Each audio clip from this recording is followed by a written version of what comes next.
Drinking water hazardous to your health? Good evening, everyone. Jackie's off tonight. The question is, are toxins flowing through the tap? An alarming report is causing concerns. The swirl around Buffalo's water supply. We first told you about this story last night at 11. Call for Action's Al Vaughters has the latest detail. Al?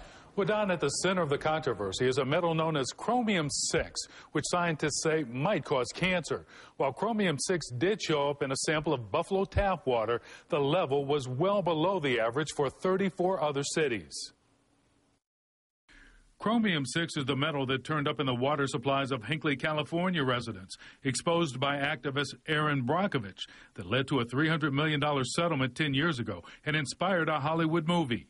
That stuff, it kills people. Now Brockovich is sounding the alarm once again on behalf of a national study involving water samples taken in 35 U.S. cities, also spotlighting high levels of chromium-6.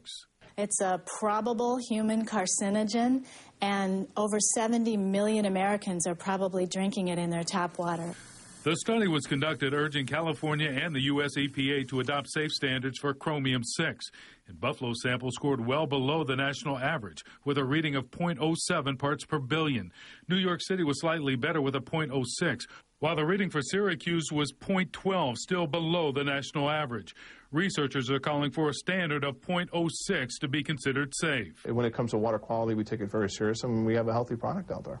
Buffalo's Public Works Commissioner Steve Stepniak and Chief Engineer Peter Merlot told us Buffalo's water supply meets and exceeds all federal and state standards for safety. It's an excellent product. We have wonderful product quality, and I'm very proud of the product we deliver to the ratepayers of the city of Buffalo. But Stepniak points out the EPA hasn't established a safe standard for chromium-6. They're the scientists, they're the researchers in this field, and they'll determine the validity of the report, and they'll determine if there's any appropriate action that needs to be taken. And we will have further investigation. Of course, we're going to work with individuals at the EPA to fully understand what this means. We're not taking it lightly, but I want people to know our water's safe. EPA officials have announced they're conducting research of chromium-6 and will be releasing a report with a set of new standards sometime in the coming year. Peter Merlot and Steve Stepniak both told us unequivocally Buffalo's water is safe. Al Vaughters, News 4 at 5. Thanks, Al.